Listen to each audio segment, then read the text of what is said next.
الرحمن علم القرآن. أعوذ بالله من الشيطان الرجيم. فلا يحزنك قولهم إنا نعلم ما يسرون وما يعلنون. أولم ير الإنسان أنا خلقناه من نطفة فإذا هو خصيم مبين. وضرب لنا مثلا ونسي خلقه قال من يحيي العظام وهي رميم. قل يحييها الذي أنشأها أول مرة وهو بكل خلق عليم. رب اشرح لي صدري ويسر لي أمري واحلل عقدة من لساني يفقه قولي. فالحمد لله والصلاة والسلام على رسول الله وعلى آله وصحبه أجمعين ثم أما بعد. اللہ تعالیٰ اپنے نبی سے اب کہتے ہیں کہ یہ لوگ جو باطل خداؤں کو مانتے ہیں ان کی مدد نہیں کر سکیں گے. لا يستطيعون نصرهم. اور یہ اور ان کے باطل خدا جھوٹے خدا سب اکٹھے کر کے ایک فوج بنا کے سامنے پیش کیے جائیں گے. اس کے بعد کہا ہے فلا يحزنك قولهم. ان کی باتوں سے آپ کو پریشانی نہیں ہونی چاہیے. یہ نبی علیہ الصلوۃ والسلام کو تسلی دی جا رہی ہے. یہ قرآن کا ایک مستقل موضوع ہے. ہمارے نبی کو تسلی دی جاتی ہے. آپ کا کام واقعی بہت مشکل ہے. آپ کو لوگوں کو یہ بہت ڈھیٹ قوم ہے, ہزاروں سال سے اس طرح شرک میں پڑی ہوئی ہے, اور یہ بہت ایک دفعہ ایک معاملے پہ یہ اکڑ جاتے ہیں تو نہیں ہٹتے. اس قوم میں نبی کو بھیجا علیہ الصلوۃ والسلام, اور وہ ہزاروں سال کے ٹریڈیشن کو چیلنج کر رہے ہیں. کوئی آسان کام نہیں ہے. جب کہا ہے شروع میں لقد حق القول علی اکثرہم فہم لا یؤمنون, ان کی اکثریت نہیں مانے گی نہیں مانے گی نہیں مانے گی. وہ یہی ہے. دیکھیے کسی اور سوسائٹی میں ہوتا نا تو آپ کو مختلف قسم کے ریاکشن ملتے. کچھ لوگ ایسے ہوتے جو مانتے, کچھ لوگ ہوتے جو نہ مانتے, کچھ لوگ ہوتے چلو بھی تو خیر سوچ رہے ہیں. تو یہ اس قوم پر جب ان کی دعوت دی گئی تو وہ دکھ دینے والی باتیں بہت سننے کو ملی ہمارے نبی کو علیہ الصلوۃ والسلام. فلا يحزنك قولهم. اب میں پچھلی نشست میں آپ سے کچھ کہا تھا ہمارے نبی علیہ الصلوۃ والسلام کے مقام کے بارے میں کہ ان کا کیا رتبہ ہے اللہ تعالیٰ کے ہاں. اتنا رتبہ ہونے کے باوجود لوگوں کے سامنے کتنی دفعہ بے ادبی کی گئی ہے ان کے ساتھ, اور جب وہ کی گئی ہے اللہ تعالیٰ کی طرف سے کوئی عذاب نہیں آیا, کوئی آگ نہیں آئی, کوئی زلزلہ نہیں آیا, بلکہ الفاظ کیا آئے, آپ پریشان نہ ہو. وہ جب یہ باتیں کہا کریں آپ چلے جایا کریں.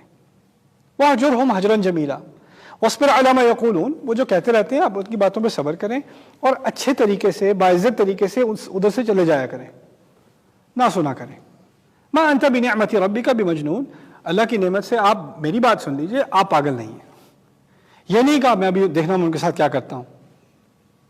یہ میں کیوں کہہ رہا ہوں, کیونکہ دعوت کا اسلوب کیا ہے. جب دعوت کو کوئی نہیں مانتا تو وہ نبی کی بے حرمتی کرتا ہے, بدتمیزی کرتا ہے اس کے ساتھ. جب میں دبئی گیا تھا کبھی 4-5 سال ہو گیا اب اس بات کو, پیس کانفرنس تھی دبئی میں ڈاکٹر ذاکر نائک کے ساتھ. وہاں میری ملاقات ہوئی, وہ ایک پولیٹیشین تھا سوئٹزرلینڈ سے, جس نے وہ جو سوئٹزرلینڈ میں آپ کو یاد ہوگا کچھ سال پہلے وہ مینار کا بین ہوا تھا کہ مسجد کے مینار نہیں بنوانے, اور اس کے ضمن میں اس پولیٹیشین نے بڑی کیمپین کی تھی کہ مسجد کے مینار نہیں بنانے دینے. اور وہ جب کارٹون بنا تھا ڈنمارک میں رسول صلی اللہ علیہ وسلم کا, تو اس کا سب سے بڑا سپورٹر پولیٹیشینز میں سوئٹزرلینڈ میں یہ آدمی تھا. یہ پیس کانفرنس میں اس لیے آیا تھا کہ یہ مسلمان ہو گیا تھا.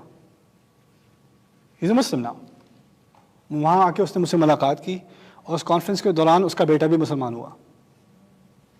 وہ اپنے بیٹے کو ایسے لے کے آیا تھا اس کانفرنس میں, وہ بیٹا بھی اس کا مسلمان ہو گیا. اب وہ ایسا انسان ہے جس کی پرانی ویڈیوز اگر آپ دیکھیں تو وہ رسول کو برا بھلا کہہ رہا ہے. ایسا بھی ہوا ہے. اور اب وہ اہل ایمان میں سے ہے, مسلمان ہو چکا ہے. الٹی سیدھی باتیں ہمارے نبی کے خلاف کہی گئی ہیں اور کہی جائیں گی. ان کا جواب یہ بات بھی سمجھ لیجئے کہ یہ لوگ پیسے بنانے کے چکر میں ہیں. ان کو نہ ہمارے نبی سے نفرت ہے نہ محبت ہے. محبت ہے نہیں صرف پیسوں سے, میڈیا اٹینشن سے.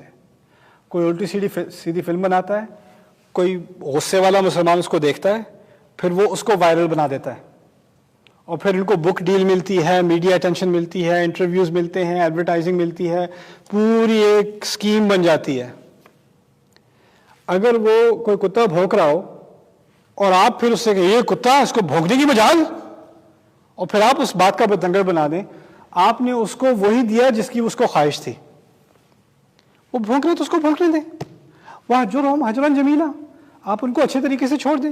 کیا اس نے جو کارٹون بنایا تھا، فلم بنائی تھی، وہ 3 لوگوں نے دیکھی تھی یار، بنانے دو اسے، کیا فرق پڑے گا؟ اب آپ جا کے اگر ٹائر جلائیں گے اور دکانوں کو آگ لگائیں گے، اس سے کون سے نبی کی سنت ریوائیو ہو رہی ہے؟ اصل ہمارا کام میرے نزدیک اس کا ریاکشن جو ہونا چاہیے، جو میرا اپنا ایک ریکمنڈیشن ہے، وہ یہ ہے کہ جب کوئی میڈیا میں ہمارے نبی کے خلاف، ہمارے قرآن کے خلاف کوئی ایسی بات کرتا ہے تو اس کے خلاف لا سوٹ ہونے چاہیے، ڈیفیمیشن لا سوٹس. خاص کر ویسٹرن ورلڈ میں اینٹی سیمیٹزم لا سوٹس ہوتے ہیں، ڈیفیمیشن لا سوٹس ہوتے ہیں، اور یہ لا سوٹس ہماری گورنمنٹس کے سب سے بڑے فنڈز میں سے ہونے چاہیے. $20 million لا سوٹ، $50 million لا سوٹ. ان لوگوں کو کوئی اور زبان سمجھ نہیں آتی، ان لوگوں کو صرف ایک زبان سمجھ میں آتی ہے، یہ والی. جب آپ اس زبان میں بات کریں گے نا تو یہ خود بخود نبی کی توہین ختم ہو جائے گی. ہمیں ان کی زبان نہیں آتی. ہم یہ سمجھتے ہیں کہ ہم اگر پروٹیسٹ کریں گے، میڈیا میں شور مچائیں گے، ارے اسی کا تو وہ انتظار کر رہے تھے، اسی کی تو ان کی تمنا تھی کہ یہ لوگ شور مچائیں گے، پوری کنٹروورسی ہوگی، اسی سے ان کے پیسے بنتے ہیں. ہمیں اس گیم کو سمجھنے کی ضرورت ہے، اور قرآن نے تو اس کے بارے میں بڑی حکیم بات کر دی. ان کی بکواس کو چھوڑ دیجیے. فلا يحزنك قولهم، آپ ان کی باتوں سے پریشان نہ ہوا کریں. یہ ہمارے نبی کی سنت ہے علیہ الصلوۃ والسلام. یہ لوگ قرآن کے بارے میں کچھ بھی کہہ دیں، قرآن کو کیا فرق پڑنا ہے؟ قرآن کو کیا فرق پڑنا ہے؟ میرے ایک استاد کہا کرتے تھے، کوئی سورج کی طرف دیکھ کے تھوک مارے تو کہاں گرے گا؟ کیا فرق پڑنا ہے؟ یہ لوگ بھونک رہے ہیں، ان کو بھونکنے دو، تم اپنے کام سے کام رکھو. کتنے لوگوں نے نبی کے بارے میں ان کی حیات کے دوران کتنے لوگوں نے ان کے خلاف پروپیگنڈا کیا، پاگل کہا، جھوٹا کہا، جادوگر کہا، کیا کیا الفاظ نہیں کہے. قرآن نے بس کہہ دیا آپ نہیں ہیں، اور آگے اپنی بات کرتا رہا. کوئی کانفرنس نہیں ہوئی پروف کرنے کے لیے کہ وہ پاگل نہیں ہے. ہمیں وہ لوگ الٹی سیدھی باتیں کرتے ہیں اور ہمیں بہت دل میں بھڑاس ہوتی ہے کہ ہم کسی نہ کسی طرح ثابت کر دیں کہ ان کی بات غلط ہے. نہیں، انہیں بھی پتا ہے ان کی بات غلط ہے، ہمیں بھی پتا ہے. اصل بات کیا ہے؟ جب تک آپ نور نہیں پھیلاؤ گے، ظلمات پھیلتی رہیں گی، تاریکی پھیلتی رہے گی. یہی بات ہے، اصل بات ہے نور کو پھیلانا. ان کی جوابی کارروائی میں آپ اور تاریکی کو ہی آگے کر رہے ہیں، اسی کو پروموٹ کر رہے ہیں. دیکھیے دوسری بات اس کے بارے میں آپ کو سمجھا دوں کہ بات کرنے میں نا، جب دو مخالف لوگ بات کر رہے ہوتے ہیں تو جو سوال پوچھ رہا ہے نا وہ بات کو کنٹرول کر رہا ہے. سوال پوچھنے والا بات کو اور بات کی سمت کو کنٹرول کرتا ہے. جیسے انٹرویور بے شک کم کوالیفیکیشن کا ہو، اور جس کا وہ انٹرویو لے رہا ہے ہو سکتا ہے پی ایچ ڈی ہو، ٹرپل پی ایچ ڈی ہو، لیکن انٹرویو کرنے والا اگر چالاک ہونا تو وہ اس کو بالکل بیوقوف ظاہر کر دے گا. ایک سوال پوچھے گا، وہ آدھے جواب میں دوسرا پوچھ لے گا، پھر تیسرا پوچھ لے گا، وہ ہکا بکا ہو کے رہ جائے گا. وہ اس کو پتہ نہیں چلے گا بات کیا ہو رہی ہے. ابھی اسلام کے بارے میں کیا ہوتا ہے؟ تمہارا دین ایسا ایسا ہے، ہم آدھا جواب دے رہے ہوتے ہیں، نہیں ویسا ویسا ہے. تمہارے دین میں عورتوں کے ساتھ یہ کیا جاتا ہے، تمہارے دین میں جہاد ہے، قتال ہے، یہ ہے، وہ ہے، باربیرک ہے، وائلنٹ ہے. یہ ہم ایک آدھا جواب دیتے ہیں، وہ پیچھے سے 4 سوال اور اگر آپ سارے سوالوں کا بھی جواب دے دیں تو یہ سائیکل ہے، وہ پہلے سوال پہ واپس آ جاتے ہیں اور آپ اسی چکر میں پڑے رہتے ہیں کہ میں کسی طرح ان کے سوالوں کا جواب دے دوں. قرآن نے کیا بات سکھائی ہے؟ یہ لوگ اگر جب سوال پوچھتے ہیں، متی ھذا الوعد ان کنتم صادقین، یہ وعدہ کب پورا ہوگا، اس کی فکر نہ کرو. آپ نے جو آیات سنانی ہے وہ آپ سنائیں، آپ کا جو کام ہے وہ آپ کرتے رہیں. یہ ذہنیت مسلمانوں کو انٹرنلائز کرنی چاہیے. ہر کنٹروورسی کا جواب ضروری نہیں ہے، ہر الٹی سیدھی بات کا جواب ضروری نہیں ہے. کچھ چیزوں کو اگنور کرنا ہی سیکھنا پڑے گا ہمیں. جب تک آپ اگنور نہیں کریں گے ہم انہی معاملوں میں پڑے رہیں گے، دین کا کام آگے نہیں بڑھے گا. فلا يحزنك قولهم انا نعلم ما يسرون وما يعلنون. یہ بہت گہری بات ہے. ہم اچھی طرح جانتے ہیں کون سی بات چھپا کے رکھتے ہیں، کون سی بات کھل کر کرتے ہیں. کھل کے تو وہ آپ کے دین کے خلاف بات کر رہے ہیں، اصل بات کچھ اور ہے. اصل کھل کے تو کہتے ہیں قرآن خدا کا کلام نہیں ہے، یہ نبی جھوٹا ہے، یہ پاگل ہے، ایکسیٹرا ایکسیٹرا. اندر کیا بات ہو رہی ہے اس کی طرف جو قرآن نے اشارہ کیا ہے میں آپ کو سمجھا دوں. اصل مسئلہ قریش میں پیسے کا تھا اور سیاست کا تھا. مکے کی جو زمین ہے، مکے کی جو خاص مقدس زمین ہے، اس کی تقدیس یا اس کا مقدس ہونا تمام قبیلے مانتے تھے کہ یہ مقدس ہے. اور تمام قبیلوں کے جو بت تھے وہ کہاں رکھے ہوئے تھے؟ کعبے پہ. آپ کو معلوم ہے رحلۃ الشتاء والصیف، عرب قریش کے لوگ گرمیوں کے مہینے میں اور سردیوں کے مہینے میں جہاں کنوینئنٹ ہو وہاں پہ وہ ان کا قافلہ چلتا تھا. کوئی اور قبیلہ قافلہ لے کر جائے اس پہ حملہ ہونا ہے. صرف ایک قبیلہ ہے جو کہیں بھی چلا جائے قافلہ لے کے حملہ نہیں ہوگا اس پہ. کون سا قبیلہ؟ قریش. کیوں؟ کیونکہ جس قبیلے نے حملہ کیا وہ لوگ کہیں گے اچھا وہ تمہارا پرپل والا تھا نا بت، ابھی جا کے دیکھنا ہم کیا کرتے ہیں اس کے ساتھ. ان تمام کے بت ہاسٹیج رکھے ہوئے ہیں مکے میں. وہ لوگ اگر ان بتوں کی عبادت کرتے ہیں تو وہ ان کو نہیں چھوئیں گے، مکے والوں کو نہیں چھوئیں گے. اب نبی آ کے کہہ رہا ہے کہ ان بتوں کو ہٹاؤ، ختم کرو ان بتوں کو. اگر بھائی ہم ان بتوں کو ختم کر دیتے ہیں تو جب ہم سفر کرنے جائیں گے تو ہمارا تو بھرکس نکل جائے گا، سارا کاروبار ختم. مکے میں گرمی اتنی شدید، صحرا، وہاں کون جائے گا؟ وہاں لوگ صرف ایک وجہ سے جاتے ہیں، عبادت کے لیے. اگر ہم نے ان کے سارے بت ہٹا دیے تو ٹورزم انڈسٹری ختم، ہماری اکانومی ٹھپ. سارے قبیلے جو ہماری عزت کرتے ہیں، ہمارا ایک سیاسی مقام ہے، وہ ان بتوں کی وجہ سے ہے. وَيُتَخَطَّفُ النَّاسُ مِنْ حَوْلِهِمْ، وہ تو لوگوں کی طرف سے نوچ لیے جائیں گے سارے کے سارے. کیسے ہٹا دیں یہ سارے خدا؟ اصل میں یہ سیاست دان تھے، اصل میں یہ بزنس لوگ تھے. اصل بات کچھ اور تھی. اللہ تعالیٰ نے کہہ دیا اِنَّا نَعْلَمُ مَا يُسِرُّونَ وَمَا يُعْلِنُونَ، ہم اچھی طرح جانتے ہیں کون سی باتیں یہ چھپائے رکھتے ہیں اور کون سی باتیں ظاہر کرتے ہیں. یہی آج بھی ہو رہا ہے، یہ ہمیں سمجھنے کی ضرورت ہے. اِنَّا نَعْلَمُ مَا يُسِرُّونَ وَمَا يُعْلِنُونَ. بارک اللہ لی وَلَکُم فی القرآن الحکیم ونفعنی وإیاکم بالآیات والذکر الحکیم. الرحمن علم القرآن. الرحمن علم القرآن. اعوذ باللہ من الشیطان الرجیم. اولم ير الانسان انا خلقناه من نطفة فاذا هو خصيم مبين. وضرب لنا مثلا ونسي خلقه قال من يحيي العظام وهي رميم. قل يحييها الذي أنشأها أول مرة وهو بكل خلق عليم. الذي جعل لكم من الشجر الأخضر نارا فإذا أنتم منه توقدون.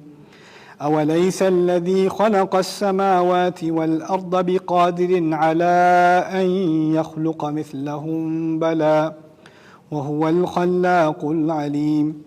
إنما أمره إذا أراد شيئا أن يقول له كن فيكون. فسبحان الذي بيده ملكوت كل شيء وإليه ترجعون. رب اشرح لي صدري ويسر لي أمري واحلل عقدة من لساني يفقهوا قولي. فالحمد لله والصلاة والسلام على رسول الله وعلى آله وصحبه أجمعين ثم أما بعد. پہلے ہمارے نبی سے کہا گیا تھا فلا يحزنك قولهم، آپ ان کی باتوں سے پریشان نہ ہو، اداس نہ ہو. ہمیں پتہ ہے کیا چھپا رہے ہیں اور کیا دکھا رہے ہیں، اور ان کی ایسی باتیں صرف اسی لیے ہو سکتی ہیں کہ ان کو بہت رعب ہے اپنے اوپر، بہت تکبر ہے. کہا پھر اولم یر الانسان انا خلقناہ من نطفۃ، کیا انسان نے کبھی غور نہیں کیا، دیکھا نہیں کہ ہم نے اس کو ایک گندی بوند سے بنایا، نطفۃ فاذا ہوا خصیم مبین. اور دیکھو اچانک ایسے ہمیشہ جھگڑے پر اتر آتا ہے، ہمیں ہر بات پہ جھگڑے کرنے پر تلا ہوا ہے. خصیم کہتے ہیں ہمیشہ جھگڑے کرنے والا، یعنی ایسا انسان جس کو جو بھی بات کہو اس کو جھگڑا بنا دے. اور یہ اس بات کی طرف اشارہ ہے کہ اس کو اپنی اوقات نہیں یاد رہی، کہاں سے شروع ہوا تھا وہ. من ای شیء خلقہ من نطفۃ خلقہ. تو یہاں پر کہہ دیا فاذا ہوا خصیم مبین. اب دیکھو اچانک بہت بڑی چیز بن گیا ہے، آگے سے بات کرتا ہے اس طرح.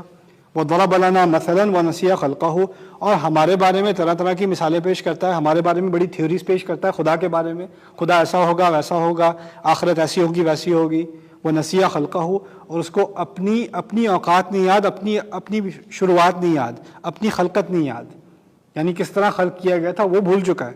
قال من یحیی العظام وہی رمیم، کہتا ہے کون ہڈیوں کو دوبارہ زندہ کرے گا جبکہ وہ بالکل ہی بکھر چکی ہیں، بالکل ہی ختم ہو چکی ہیں. رمیم کہتے ہیں تقریباً ریت بن گئی ہیں، تقریباً ریت بن چکی ہیں، اور پھر وہاں سے ہڈیوں کو نکالا جائے گا، کون کرے گا یہ؟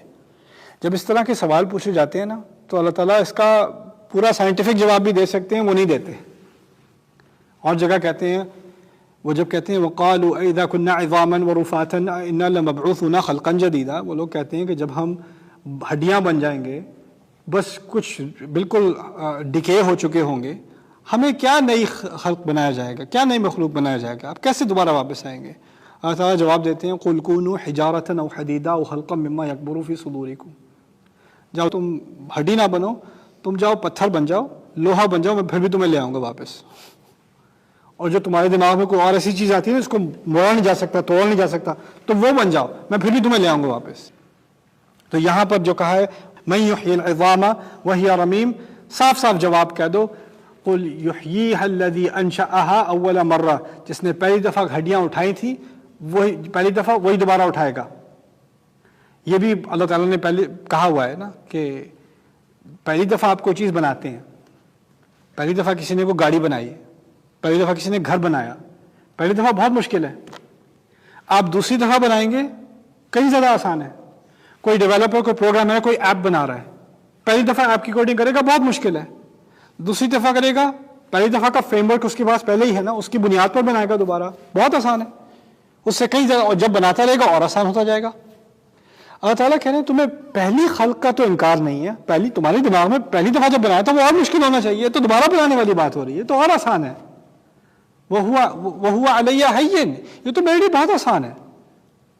تو یہ وہی رمیم کہہ دیا، جس نے پہلے بنایا تھا وہی دوبارہ بنائے گا۔ وَهُوَ بِكُلِّ خَلْقٍ عَلِيمٌ، اور وہ تمام طرح کی خلق کا پوری طرح علم رکھنے والا ہے، یعنی کس طرح بنانا ہے، کیسے بنانا ہے، کیا نئی خلق بنانی ہے، کیونکہ ہمیں قرآن میں اس طرف اشارہ کر دیا گیا ہے کہ ہمیں جب دوبارہ بنایا جائے گا تو ہم ایک نئی مخلوق ہوں گے۔ ابھی جس طرح بنایا ہے وہ اور چیز ہے، وہ جب دوبارہ بنایا جائے گا تو وہ ایک اور چیز ہے، ایک نئے سرے سے ہمیں بنایا جائے گا۔ جہنمیوں کو بھی ایسے بنایا جائے گا کہ ایک کبھی بھی ان کی کھال جھلس جائے تو بدلنا جلودن غیرہ، نئی کھال آ جائے گی۔ اس دنیا میں نئی کھال تھوڑی آتی ہے ایک دفعہ پوری طرح جل جائے تو، وہ تو ختم ہو گیا انسان، لیکن وہاں کھال کو دوبارہ لے آیا جائے گا۔ جنت کے جسم، جنت کی خلق اور کچھ اور چیز ہے، دنیا کی طرح نہیں ہے۔ وَهُوَ بِكُلِّ خَلْقٍ عَلِيمٌ، اس کو تو ہر طرح کی خلق بنانا آتا ہے۔ اس میں اس بات کی طرف بھی اشارہ ہے کہ تم دیکھو اللہ تعالیٰ نے بنایا کیا کچھ ہے، کیا کچھ نہیں بنایا اللہ تعالیٰ نے، تمہیں کیسے اس کی قوت پر شک ہے کہ وہ دوبارہ تم کو بنا دے گا۔ میں نے ایک دفعہ میں ڈی سی گیا تھا، ایک دفعہ اپنے بچوں کے ساتھ میں واک کر رہا تھا، تو وہاں کسی گارڈن میں بڑے بڑے پتے تھے، تو میں نے ایک پتے کو کھینچا، توڑا تو نہیں، کھینچ کے میں نے اپنی بیٹی کو دکھایا، what do you see؟ پتے پہ پورے پیٹرن بنے ہوتے ہیں نا، تو وہ کہتی that's an art project۔ میں کہا it is art project۔ whose art project؟ تو she said اللہ۔ اس نے کہا اللہ کا آرٹ پروجیکٹ ہے۔ میں نے کہا ہاں۔ پھر گاڑی میں واپس جا رہے تھے، کہتی ہے اللہ does really good art projects۔ اللہ تعالیٰ نے کس چیز میں خوبصورتی نہیں ڈالی، کس چیز میں نظام نہیں ڈالا، کس چیز میں اللہ تعالیٰ کی صنعت کریٹیوٹی نہیں ہے، پھر اس پہ شک کرتے ہو۔ وَهُوَ بِكُلِّ خَلْقٍ عَلِيمٌ الَّذِي جَعَلَ لَكُم مِّنَ الشَّجَرِ الْأَخْضَرِ نَارًا فَإِذَا أَنتُم مِّنْهُ تُوقِدُونَ، وہی تو ہے جس نے تمہارے سبز درخت میں سے آگ نکال لی اور تم اسی میں سے پھر آگ نکالتے ہو۔ یہ پہلے کہا تھا، یہ جو شروع میں بات کی تھی نا کہ درخت ہیں، اس کے پھل نکلتے ہیں اور مختلف اس کے فوائد ہوتے ہیں، اب کہا ہے اس درخت کو آگ بھی لگا دی جاتی ہے، اس کا ایک مزید فائدہ بھی نکلتا ہے کہ اس سے آگ بھی بنتی ہے۔ اس سے کچھ لوگوں نے اشاری بات یہ کی ہے، اللہ تعالیٰ عالم، کہ جو نعمتیں اللہ نے دی ہیں اس کا صحیح استعمال، اور اس کا ایک استعمال تو یہ ہے کہ اس سے آپ کو غذا ملے گی، دوسری طرف اس سے ایسی چیز بھی ملے گی جس سے آپ کو ایک طرف تو اس کا فائدہ ہے، لیکن دوسری طرف اسے احتیاط سے ڈیل کرنا، اس سے نقصان بھی ہو سکتا ہے۔ وہ کیا چیز ہے؟ آگ۔ آگ کا ذکر قرآن میں جو ہے اس کا فائدہ ہے، اس کا فائدہ ہے، جیسے آگ کا فائدہ ہے، لیکن اس کے بارے میں ذرا احتیاط کرنا ورنہ نقصان کی بات بن جائے گی۔ أَوَلَيْسَ الَّذِي خَلَقَ السَّمَاوَاتِ وَالْأَرْضَ بِقَادِرٍ عَلَىٰ أَن يَخْلُقَ مِثْلَهُمْ، کیا نہیں وہ جس نے تمام آسمانوں اور زمینوں کو بنایا، کیا وہ اس قابل نہیں، اس قادر نہیں، اس پر صلاحیت نہیں رکھتا کہ وہ ان کی طرح کی کوئی چیز بنا دے؟ ان یخلق مثلہم، ان کی مثال کی چیز نہ بنا سکے؟ کیوں نہیں قادر؟ بلا بے شک وہ قادر ہے، وہو الخلاق العلیم، اور وہ تو بار بار بنانے والا ہے، ہر چیز جاننے والا ہے۔ وہ ایک دفعہ تھوڑی بناتا ہے، وہ بار بار بناتا رہتا ہے۔ جب السماواتی والارض کی بات ہوئی ہے، یہاں کوئی بھی قرآن کا طالب علم ہونا اس کے لیے بہت ضروری ہے۔ قرآن بار بار آپ کو کتاب بند کر کے زمین آسمان دیکھنے کی دعوت دیتا ہے۔ قرآن لائبریری میں نہیں سیکھا جا سکتا، جب کہا ہے نا افلا ينظرون الى الابل كيف خلقت، کیا انہوں نے اونٹ کو نہیں دیکھا کیسے بنایا گیا اونٹ؟ آپ اونٹ کو اب یہ نہیں پڑھ سکتے ابن کثیر نے اونٹ کے بارے میں یہ کہا اور امام ابن تیمیہ نے یہ کہا اور فخر الدین الرازی نے یہ کہا اور امام غزالی نے یہ کہا، وہ تو آپ پڑھ لیں اقوال، وہ اپنی جگہ ہے. اصل بات کیا ہے، جا کے کسی زو میں جاؤ، اونٹ کو گھورو اچھی طرح، غور کرو کیا بات کی جا رہی ہے. افلا ينظرون الى الابل كيف خلقت. جب اس طرح کی بات کی جاتی ہے نا، اس کا مقصد ہے کہ انسان دنیا میں جائے، باہر جائے. قل سیروا فی الارض، جاؤ زمین میں سیر کرو، گھومو پھرو، دیکھو کیف بدأ الخلق فانظروا کیف بدأ الخلق. یہاں تک کہ قرآن نے یہ بھی بات کہہ دی، لوگ سمجھتے ہیں کہ قرآن میں اگر آپ جس کو کہا جاتا ہے origin of species, the beginning of life، یعنی حیات کی ابتدا کہاں سے ہوئی، اس کو نہیں پڑھنا چاہیے. اس سے پھر الٹے سیدھے خیالات آپ کے ذہن میں آئیں گے ایوولوشن وغیرہ کے بارے میں، آپ کا ایمان خراب ہو جائے گا. قرآن نے کیا بات کی ہے؟ جاؤ زمین میں کونے کونے میں جاؤ، خود غور کرو خلق کیسے شروع ہوئی تھی، اللہ تعالیٰ کی تخلیق کیسے، کیف بدأ الخلق. سبحان اللہ. کون سا دین ہے جو اس قسم کی ایکسپلوریشن کی طرف آپ کو پش کرتا ہے؟ یہ ہمارا قرآن ہے. آنکھیں کھول کے دین کو ایکسیپٹ کرنے کی بات کی جا رہی ہے، آنکھیں بند کر کے نہیں. پھر یہاں کہا ہے کہ جس نے یہ تمام آسمان زمین بنائے ہیں وہ اس قابل نہیں ہے کہ وہ تمہیں دوبارہ بنا دے. بے شک وہ تو بار بار بنانے والا ہے. انما امرہ اذا اراد شیئا. اور اگلی خلقت کی بات کچھ اور ہوگی، اس دنیا میں کچھ اور ہے. دیکھیے اس دنیا میں اللہ تعالیٰ نے کچھ چیزیں بنائی ہیں تدبیر کے ساتھ. تدبیر کا مطلب ہے کہ آپ بیج زمین میں ڈالتے ہیں، کئی سال لگتے ہیں اس بیج کو درخت بننے میں. بچہ پیدا ہوتا ہے، کئی سال لگتے ہیں بچے کو آدمی بننے میں، عورت بننے میں، ایک دم سے نہیں بن جاتا. یہ اللہ کی تدبیر ہے. اگلی زندگی میں تدبیر کی ضرورت نہیں ہے. یہاں پر تو ہے نا لَتَرْكَبُنَّ طَبَقًا عَنْ طَبَقٍ فی ای صورت ما شاء رکبک. یہاں تو ترکیب ہے، یعنی ایک لیول پھر دوسرا لیول پھر تیسرا لیول، سٹیجز ہوتی ہیں یہاں پر. اگلی دنیا میں اللہ تعالیٰ نے صرف کہنا ہے کن فیکون، اس نے کہنا ہے ہو جاؤ، وہ ہو جائے گی ایک دم سے. اسی طرح خلق شروع ہوئی تھی اور آخر میں جو نئی خلق ہوگی وہ بھی بس کن فیکون ہی کا مسئلہ ہوگی. اس میں دوبارہ آہستہ آہستہ اٹھ کر نہیں دوبارہ آپ نے بننا، فوراً بن جانا ہے، فوراً جہنم، فوراً نار اور فوراً جنت. انما امرہ اذا اراد شیئا. اس کا تو فیصلہ جب بھی ہو، اگر اس کا فیصلہ ایسا ہوتا ہے کہ جب بھی وہ کسی چیز کی نیت کرے، ان یقول لہ، کہ وہ کہہ دے کن ہو جا، فیکون، وہ ہو جاتی ہے، وہ ہو جاتی ہے، کن فیکون. فسبحان الذی بیدہ ملکوت کل شیء. تو کتنی کمال والی ذات ہے وہ جس کے ہاتھ میں تمام چیزوں کی ملکیت ہے. اب وہ تمام چیزوں کی ملکیت کی دلیل کیا دی گئی ہے کہ وہ کہتا ہے کن فیکون. تمام چیزیں اس کے ایک لفظ کی مار ہیں. تو اس سے زیادہ ملکیت کس کی ہوگی؟ کون سا بادشاہ ہوگا جو ایک لفظ کہے اور چیزیں بدل جاتی ہیں؟ کون سا سی ای او ہوگا، کون سا پریزیڈنٹ ہوگا، کون سا مینیجر ہوگا، کون سی اتھارٹی ہوگی جو ایک لفظ کے کہنے سے حقیقت بدل دے؟ نہیں بدلتی. آپ جتنا بھی کہہ لیں، آپ جتنا بھی دھوس جما لیں، جس نے نہیں بدلنا وہ نہیں بدلنا. اللہ تعالیٰ نے اپنی ملکیت ظاہر کی ہے. میری ملکیت سے کون مقابلہ کرے گا؟ میری ملکوت سے کون مقابلہ کرے گا جو کن فیکون کی بنیاد پر بنی ہوئی ہے؟ فسبحان الذی بیدہ ملکوت کل شیء والیہ ترجعون. اور اسی کی طرف واپس، خالی اسی کی طرف تمہیں واپس جانا ہے اور ہمیں بھی اس کی طرف واپس جانا ہے. اس سے اب سورت کے ترجمے کا تو درس مکمل ہوا. اب اس کی ترتیب پہ کچھ بات کریں گے. بارک اللہ لی ولکم فی القرآن الحکیم ونفعنی وإیاکم بالآیات والذکر الحکیم. الرحمن علم القرآن. الرحمن علم القرآن. الحمد للہ رب العالمین والصلاة والسلام علی اشرف الانبیاء والمرسلین وعلی آلہ وصحبہ ومن استنى بسنتہ الی یوم الدین. اللہم اجعلنا منہم ومن الذین آمنوا وعملوا الصالحات وتواصوا بالحق وتواصوا بالصبر. آمین یا رب العالمین. ثم اما بعد، ایک مرتبہ پھر السلام علیکم ورحمۃ اللہ تعالی وبرکاتہ. اب ہم اس سورت کے چھٹے اور آخری حصے کی ترتیب کے بارے میں کچھ بات کریں گے. پہلے اس کا ایک اجمالی جائزہ. وما علمناہ الشعر وما ينبغي له ان هو الا ذکر وقرآن مبین. ہم نے ان کو نہ شاعری سکھائی ہے، نہ شاعری ان کے لائق ہے. یہ صرف ایک یاد دہانی ہے اور ایک واضح قرآن ہے جس کے ذریعے جو بھی زندہ ہے اس کو خبرداری مل جائے اور جو کافر ہیں ان پر بات واضح ہو جائے اور ان پر حجت قائم ہو جائے.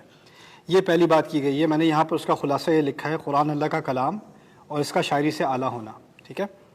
اگلی بات جو کی جا رہی ہے اولم یروا انا خلقنا لهم مما عملت ایدینا انعاما فهم لها مالکون، کیا انہوں نے دیکھا نہیں ہم نے کیا کیا چیزیں ان کے لیے بنائی ہیں اپنے ہاتھوں سے، جیسے کہ انعام یعنی مویشی جس کے وہ مالک بنتے ہیں، اور ان کو پھر وہ ذلیل کر دیتے ہیں، یعنی ان پر پوری ملکیت کر لیتے ہیں، اور اس کو وہ چراتے بھی ہیں اور اس میں سے کھاتے بھی ہیں، اور اس میں ان کے لیے کئی فائدے ہیں، مشارب و منافع، ان کے پینے کی چیزیں اور کئی منفع اور کوئی نفع کی چیزیں ہیں، فائدے کی چیزیں ہیں ان کے لیے۔ یہاں مختصر سا میں نے کہہ دیا ہے مویشی جانوروں سے مختلف فائدے، کیا کیا چیزیں اللہ تعالیٰ نے ہمیں دی ہیں اور ہماری حکومت کے تحت ڈالی ہیں۔ واتخذوا من دون الله آلهة لعلهم ينصرون لا يستطيعون نصرهم وهم لهم جند محضرون، انہوں نے اللہ کے علاوہ دوسرے خدا لے لیے ہیں اور وہ ان سے امید رکھتے ہیں کہ وہ ان کی مدد کریں گے، وہ ان کی مدد کے کوئی قابل نہیں ہے اور وہ تمام کے تمام اللہ کے سامنے پیش کر دیے جائیں گے۔ یہاں بات کا خلاصہ اللہ کے مقابلے میں جھوٹے خدا۔ فلا يحزنك قولهم انا نعلم ما يسرون وما يعلنون، آپ ان کی باتوں سے پریشان نہ ہوں، ہم جانتے ہیں کیا چھپاتے ہیں اور کیا بات واضح کرتے ہیں، کیا بات کھل کر کرتے ہیں، کیا بات پیچھے کرتے ہیں، ہمیں سب معلوم ہے۔ یہاں خلاصہ لکھ دیا میں نے پریشان نہ ہوں، یعنی اللہ کے رسول سے کہا جا رہا ہے آپ پریشان نہ ہوں۔ اولم ير الانسان انا خلقناه من نطفة فاذا هو خصيم مبين وضرب لنا مثلا ونسي خلقه قال من يحيي العظام وهي رميم، آپ نے کیا انسان نے کبھی غور نہیں کیا کہ وہ ایک چھوٹی سی بوند سے بنایا گیا تھا اور آگے سے جا کر ایسی باتیں کرتا ہے، مثالیں دیتا ہے، اللہ تعالیٰ کے بارے میں کہتا ہے اور ہر قسم کی مثالیں دیتا ہے اور کہتا ہے کہ ہڈیاں جب ٹوٹ جائیں گی اور بالکل ختم ہو جائیں گی تو ان کو دوبارہ کون بنائے گا۔ خلاصے کی بات کی ہے اللہ تعالیٰ کے بارے میں بے تکی مثالیں، الٹی سیدھی باتیں۔ پھر کہا گیا ہے اولم قل یحییھا الذی انشأھا اول مرہ وہو بکل خلق علیم الذی جعل لکم من الشجر الاخضر نارا فاذا انتم منہ توقدون، ان سے کہہ دو جس نے پہلی دفعہ بنایا تھا وہی دوبارہ بنائے گا، اس کو ہر طرح کی خلق آتی ہے، بنانا آتا ہے، جو کہ تم سبز درخت میں سے تمہارے لیے آگ نکالتا ہے تاکہ تم اس سے گرمی پاؤ۔ اولیس الذی خلق السماوات والارض بقادر علی ان یخلق مثلہم بلا، اور اسی بنیاد پر کہا ہے کہ جو آسمانوں اور زمین کو بنانے والا ہے وہ کیا تمہیں دوبارہ نہیں بنا سکے گا؟ وہ بالکل بنا سکتا ہے۔ تو وہاں درمیانی بات کیا تھی کہ تمہارے لیے سبز درخت کے فائدے، اس سے مختلف آگ نکلتی ہے، اور اسی میں تمہارے لیے دلیل ہے کہ اللہ تعالیٰ کیا کچھ نہیں کر سکتا، یعنی آگ ایک طرح کی مخلوق ہے اور درخت اس سے بالکل الگ مخلوق ہے، اس کا اس سے کوئی تعلق نہیں ہے، لیکن درخت سے بھی آگ نکال لیتا ہے، ٹھیک ہے، اور درخت کے اندر پانی ہوتا ہے، درخت کے اندر موئسچر ہوتا ہے، اس کے باوجود اس میں سے وہ آگ نکال لیتا ہے۔ تو یہ کہا جا رہا ہے کہ نئی خلقت بنا دے گا دوبارہ سے، اس میں کیا بڑی عجیب بات ہے اللہ تعالیٰ کے لیے۔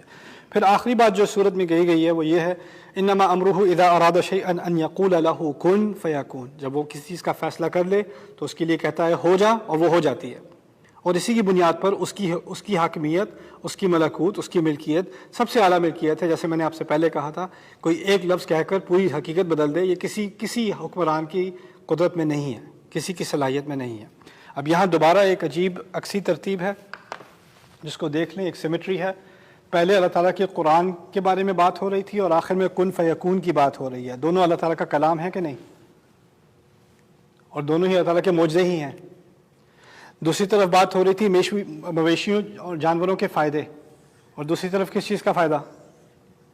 درخت میں سے آگ کا فائدہ۔ دونوں طرف نعمتوں کا ذکر ہے، اور ایک سے دوسری کی بات پوری ہوتی ہے۔ مویشی جانوروں کو کھاتا ہے، اور مویشی جو ہے وہ درخت کو کھاتا ہے۔ جب ہم اس کو ذبح کرتے ہیں تو آگ کے ذریعے اس کو پکاتے ہیں۔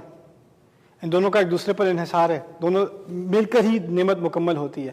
اگر درخت نہ ہو تو مویشی نہ ہو، مویشی نہ ہو تو درخت نہ ہو، دونوں کا ایک دوسرے پر انحصار۔ پھر کہتے ہیں کہ اللہ تعالیٰ کے بارے میں جھوٹے خدا، واتخذوا من دون اللہ آلہۃ لعلہم ینصرون، ایک طرف کہہ دیا جھوٹے خدا لیتے ہیں، دوسری طرف اگر خدا نہ بھی لیں تو اللہ تعالیٰ کے بارے میں الٹی سیدھی مثالیں دینا شروع کر دیتے ہیں۔ وہ دونوں گمراہیاں ادھر، ایک اس طرف اور ایک اس طرف، اور جو سب سے مناسب بات درمیان میں ہونی تھی وہی درمیان میں ہے۔ اب ان سب باتوں کی وجہ سے پریشان نہ ہوا کریں۔ فلا يحزنك قولهم انا نعلم ما يسرون وما يعلنون، اب ہم جانتے ہیں کہ یہ کیا چھپاتے ہیں کیا ظاہر کرتے ہیں، آپ اس کی فکر نہ کریں۔ اس خلاصے سے اب یہ آخری جو سیکشن تھا اس صورت کا، اس کی بھی ایک سیمیٹری، اس کی ایک ترتیب آپ کے سامنے ظاہر ہو گئی۔ اب میرا مقصد یہ ہے کہ میں اس پوری صورت کا ایک اجمالی جائزہ لوں کہ اس پوری صورت میں شروع سے لے کے آخر تک کیا ترتیب ہے۔ ہم نے ایک ایک حصے کی ترتیب تو دیکھ لی، اب ان تمام حصوں کو جوڑ کر دیکھتے ہیں کیا بات کی جا رہی ہے۔ الرحمن علم القرآن الرحمن علم القرآن. الحمد لله رب العالمين والصلاة والسلام على أشرف الأنبياء والمرسلين وعلى آله وصحبه ومن استنى بسنته إلى يوم الدين. اللهم اجعلنا منهم ومن الذين آمنوا وعملوا الصالحات وتواصوا بالحق وتواصوا بالصبر آمین یا رب العالمین. ثم اما بعد، ایک بار پھر آخری مرتبہ سورۃ یاسین کے لیے السلام علیکم ورحمۃ اللہ تعالی وبرکاتہ. یہ بورڈ پر میں نے سورۃ یاسین کے 6 حصوں کا ایک مختصر سا سائن بنایا ہے. اس میں پہلی بات میں آپ کے سامنے یہ رکھ دوں کہ ان 6 حصوں کو اگر ایک کوئک نظر سے دیکھا جائے تو یہ ہوگی بات کہ جو پہلے حصے میں پہلی بات کی گئی تھی قرآن کی حکمت کی گئی تھی، یاسین والقرآن الحکیم، اور وہاں آخری بات کی گئی تھی کہ آپ کی تمام حرکات، تمام اقوال، تمام افعال، ہر چیز کو اللہ تعالیٰ نے خود کل شیء احصیناہ فی امام مبین، ہر چیز کو ہم نے خود ایک خاص کتاب میں ریکارڈ کیا ہوا ہے. تو اللہ تعالیٰ کے کلام کی بات تھی، اور اللہ تعالیٰ کے ایک کتاب کی بات اوپر تھی، دوسری کتاب کی بات نیچے تھی. وہ کتاب جس میں تمام علم درج ہے، تمام باتیں درج ہیں، اس کو امام مبین کہا گیا ہے. دوسری بات تھی وہ 3 انبیاء اور 3 رسولوں کا قصہ اور ان کے ساتھ ایک مومن کا قصہ. اس کا خلاصہ میں نے یہاں لکھا ہے، تاریخ سے ہدایت. اس کو سمجھنے کی ضرورت کیا ہے کہ پہلے حصے میں کہا تھا جو لوگ ہدایت کا فائدہ نہیں اٹھاتے ان کے کچھ بلاکس ہیں. ایک ان کے سامنے دیوار ہے، ایک پیچھے دیوار ہے، ان کی گردن اوپر ہے، اور اب ہر ایک پیس کا ایک آپ کو مظہر ملے گا. پیچھے سے دیوار ہے، ان کو تاریخ کی ضرورت ہے، پیچھے آپ کی تاریخ ہوتی ہے. آگے آپ کے دیوار ہے، وہ مستقبل کی بات آگے آ جائے گی. آپ اوپر آپ کی گردن آپ اپنے ارد گرد نہیں دیکھ سکتے، وہ آنکھوں دیکھی حقیقت ہے جو آپ کے ارد گرد ہے. ان سب کی بات آتی چلی جائے گی، وہ آیت خود ہی کھلتی چلی جائے گی کہ جن لوگوں نے فائدہ اٹھانا ہے ہدایت کا ان کو یہی راستے ملیں گے. یا وحی کے ذریعے سے ہدایت ملے گی، یا تاریخ سے ملے گی، یا مستقبل کے بارے میں سوچنے سے ملے گی، آخرت کے بارے میں سوچنے سے ملے گی، یا پھر اپنے ارد گرد کی حقیقت کو دیکھ کر غور کر کے اس سے ہدایت ملے گی. رائٹ؟ تو اب ان تمام راستوں کا ذکر اس صورت میں ہے. اب دیکھیے، اب تاریخ کے بعد آنکھوں دیکھی حقیقت، یعنی وآیۃ لہم، ان کے لیے آیت سورج ہے، رات ہے، کشتی ہے جس پہ اپنی اولاد کو ڈالتے ہیں، ہر چیز کو جوڑی میں بنایا. ان چیزوں کا ذکر یہاں پر تھا نا، وہ آیۃ لہم والی آیات. اس کے فوراً بعد چوتھے حصے میں مختصر سی 3 آیات تھیں، اور ان 3 آیات میں یہ بات کہی گئی تھی کہ ان کو جو بھی دکھا دو نہیں مانتے، بالکل اندھے ہیں. ان سے جو بھی کو آگے سے کچھ جواب دیتے ہیں. وَإِذَا قِيلَ لَهُمْ، جب ان سے کہا جاتا ہے جو تم سے کہا جا رہا ہے اور جو تمہارے آگے اور پیچھے، اس کا کچھ خیال کر لو، اس کے بارے میں کچھ احتیاط کر لو، کوئی جواب نہیں ملتا ان کی طرف سے. جیسے کہا گیا نا اور جگہوں پہ صم بکم عمیٌ، کوئی اثر ہی نہیں پڑتا. تو یہاں میں نے ان کو اندھا کہا ہے، جو بھی نصیحت کر دو کوئی فائدہ ہی نہیں، جیسے کسی اندھے کو کوئی چیز دکھا دو اس کو کوئی اثر ہی نہیں پڑنا. پھر بات کی گئی ہے قیامت کے دن کی، اس کے بعد جہنم کی، جنت کی، ایک تفصیلی بحث آخرت کے بارے میں میں نے یہاں مختصر سا لکھ دیا، مستقبل کے احوال سے ہدایت. پھر آخری بات جو کی گئی ہے وہ قرآن کا مبین ہونا. یہ شاعری نہیں ہے، ان ہوا الا ذکر و قرآن مبین، قرآن کا واضح ہونا. اور پھر آخر میں کہہ دیا کہ اگر اللہ تعالیٰ کوئی فیصلہ کرنا چاہے تو کیا کہتا ہے؟ کن فیکون. اب اس کی ترتیب کو ذرا غور سے دیکھیں. اس طرف قرآن کا ذکر تھا، آخر میں دوبارہ قرآن کا ذکر ہے.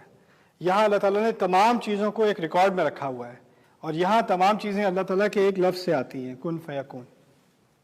اللہ تعالیٰ ہی کا کلام ہر طرف ہے، اللہ تعالیٰ کی بات یا لکھی ہوئی چیز. قرآن سے بات شروع ہو رہی ہے اور اللہ کے کلام سے بات شروع ہو رہی ہے، وہیں سے بات ختم ہو رہی ہے. یہ بہت اہم ہے کیونکہ اصل ہدایت اوپر سے آتی ہے. تو اس صورت کا شروع اور آخر قرآن سے متعلق ہے. پھر اگر دوسری بات کی طرف آتے ہیں، وہ تاریخ کی بات ہے، اور تاریخ کے بالکل عکسی طور اس طرف، دوسری طرف مستقبل ہے. پیچھے سے سیکھو یا آگے سے سیکھو. اور جو تاریخ ہے وہ پیچھے ہے، اور جو مستقبل ہے وہ ترتیب میں بھی آگے ہے. اب رہ گئے 2 حصے.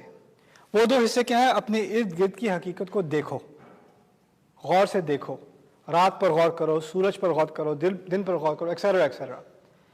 اور اس کے بعد فوراً کہہ دیا کچھ لوگ دیکھنے کے قابل ہی نہیں ہیں، اندھے ہیں. دیکھنے کی بات یہاں، اندھے ہونے کی بات یہاں. آپ کو ترتیب سمجھ میں آ رہی ہے؟ اب ایک اور طرح سمجھیں. قرآن اور اللہ کا کلام اور یہ امام مبین، یہ وقت سے ماوراء ہیں، یعنی ان کو کہیں گے کہ یہ ٹائم لیس ہیں. تو یہ جو شروعات ہے اس کی اور جو انتہا ہے اس کی، اس میں وقت کی قید نہیں ہے، کیونکہ اللہ تعالیٰ کا ابدی کلام ہے. اس کے درمیان میں بات شروع ہوتی ہے تاریخ سے. اب آپ اپنے ارد گرد دیکھتے ہیں، اور کچھ لوگ اپنے ارد گرد کی حقیقت کے بارے میں اندھے ہوتے ہیں. وہ تاریخ کی بات ہو رہی ہے، مستقبل کی بات ہو رہی ہے، کہ ابھی کی بات ہو رہی ہے؟ ابھی کی بات ہو رہی ہے. یعنی یہ ہے ماضی، نمبر 2 ہے ماضی، 3 اور 4 اکٹھے مل کے بنتے ہیں حال، اور 5 کیا ہے؟ مستقبل. ایک ٹائم لائن بنی ہوئی ہے صورت کے اندر، ماضی، حال، مستقبل، اور اس طرح یہ پوری صورت مکمل ہوتی ہے. یہ صورت کا ایک عجیب و غریب نظام ہے جس سے بات کو سمجھایا جا رہا ہے. یہ میرے نزدیک اس طرح کی سیکوینس کو، اس طرح کی ترتیب کو ہائی لائٹ کرنا میرے نزدیک بہت ضروری ہے. اس سے قرآن کی لاجک سمجھ میں آتی ہے. قرآن کب آپ کو آرگیومنٹ پیش کر رہا ہے، آپ کو ایک بات سمجھا رہا ہے، وہ کس ترتیب سے سمجھاتا ہے. جب کوئی اسپیچ کر رہا ہوتا ہے تو اس کی تقریر میں، یا کوئی آرٹیکل لکھتا ہے تو اس کی تقریر میں ایک ترتیب ہوتی ہے. اگر وہ ترتیب الٹی سیدھی ہو تو بات سمجھ نہیں آتی، اور جتنی منظم ترتیب ہوگی اتنی اچھی بات سمجھ میں آئے گی، لاجیکل معلوم ہوگی. اگر آپ ویسٹرن سرکلز میں جائیں، اکیڈیمیا میں جائیں، آکسفورڈ یونیورسٹی میں، میرا ابھی ایک سمپوزیم میں گیا تھا آکسفورڈ میں، وہاں پر مدنی قرآن پر ایک پینل تھا. وہاں پر تقریباً 40 پروفیسرز دنیا جہاں سے، نان مسلمز، اس میں کچھ مسلمان بھی تھے، وہ صرف مدنی قرآن پر بحث کرنے آئے تھے. ان میں سے ہر ایک نے پی ایچ ڈی کی ہوئی مدنی قرآن پہ. ان کی عربی میں کیا بتاؤں آپ کو، ان کی ریسرچ میں کیا بتاؤں آپ کو. ان میں سے کیا 3 یا 4 مسلمان ہوں گے، ٹھیک ہے. اب ان کے ہاں کیا تنقید ہے قرآن پر؟ ان کے ہاں تنقید ہے کہ قرآن کی کوئی ترتیب نہیں ہے. قرآن ایک بات سے دوسری کی طرف بغیر کسی وارننگ کے چلا جاتا ہے، کچھ سمجھ نہیں آتی کیسے آرگنائز ہے. اگر میں یہ بات آپ کے سامنے نہ رکھتا اور آپ سے میں کہتا آپ سورۃ یاسین پڑھیں اور مجھے بتائیں کیسے آرگنائز ہے، آپ کا بھی شاید یہی خیال ہوتا کہ آرگنائز نہیں ہے. نہیں آرگنائز. میں نے ہر کچھ آیات کے بعد رک کے آپ کو کیا دکھانے کی کوشش کی ہے؟ اس کی ایک ایسی ترتیب ہے جو انسان کے لیے ممکن ہی نہیں ہے. اس کے اوپر اس کی ایسی ترتیب ہے جو ایک انسان کے لیے جو پڑھتا لکھتا نہ ہو اس کے لیے تو اور بھی ناممکن ہے.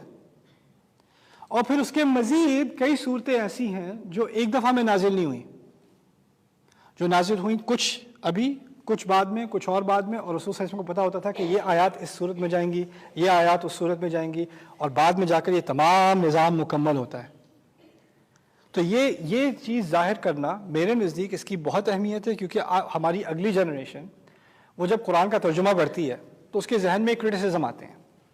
یہ کیسی کتاب ہے؟ ٹھیک ہے ہم مانتے تو ہیں روحانی طور پہ، امی کہتی ہیں قرآن پاک، تو ٹھیک ہے پاک ہی ہوگا، تو میں پڑھ لوں، میں سمجھنے کی کوشش کروں کیا بات ہو رہی ہے اس میں. آپ انگلش ترجمہ پڑھیں گے، اردو ترجمہ پڑھیں گے، جو بھی پڑھیں گے، آپ کو شاید یہی خیال آئے کہ اس میں کوئی ترتیب نظر نہیں آ رہی. اور میرا دعویٰ یہ ہے کہ اس قرآن میں جیسی ترتیب یہاں ہے ویسی دنیا کے کسی کلام میں آپ کو نہیں ملے گی. کسی کلام میں اتنی سفسٹیکیٹڈ ترتیب ممکن ہی نہیں ہے. تو یہ جب شروع میں نے آپ سے بات کی تھی اس سلسلے کے، میں نے آپ سے کہا تھا کہ ایک تو قرآن کا پیغام ہے، دوسرا قرآن کا ایک اعجاز ہے، اس کا ایک اپنی طور پر دلیل ہونا کہ یہ خدا ہی کا کلام ہے. اس کے کئی پہلو ہیں، میرے نزدیک اس کی ترتیب اس کے ان پہلوؤں میں سے ہے جس کو ہائی لائٹ کرنے کی آج کل بہت ضرورت ہے. تو میری امید ہے کہ آپ کو یہ چیزیں کچھ واضح معلوم ہوئی اور ان میں کچھ آپ کو بھی سوچنے کا موقع ملا.